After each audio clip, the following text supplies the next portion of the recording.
wamepita katika kata ya Utalingolo, wamekagua mradi wa jengo la 2-in-1 la Mwalimu, lakini na hapa pia Matola Sekondari, kwa maana kata Matola ni jengo linalofanana na Utalingolo, maanake nyumba ya 2-in-1 ya Mwalimu. Kata zingine, kata ya Ramadhani, kata ya Mji Mwema na kata ya Uwemba, lakini pia kuna kata ya Ihanga Kifanya, ambako makundi ya matatu yamegawanyika. Lakini sisi kama halmashauri tutumie nafasi hii kukipongeza sana Chama cha Mapinduzi kwa ngazi ya mkoa kwa hatua hii waliochukua kuweza kupitia kukagua miradi ambayo tunatekeleza.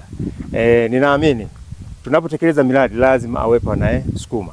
Kwa mfumo wa Chama cha Mapinduzi ndani ya mkoa wa Njombe, ninauona ni mfumo mzuri nikilinganisha pengine na mikoa mingine, manake mara kwa mara wanapita kukagua na kutoa maelekezo. Maelekezo yote ambayo wameyatoa kuanzia kata ya Utalingolo na hapa kata ya Matola, na maelekezo yote watakayotoa katika kata nyingine ambazo wanazipitia leo, tunakwenda kutekeleza. Tunatekeleza kwa sababu tunataka kutimiza lengo la Mheshimiwa Rais Daktari Samia Suluhu Hassan analotaka kuleta tabasamu kwa wananchi. Shule ya sekondari ya Matola ukilinganisha miaka 10 iliyopita na sasa ni vitu viwili tofauti.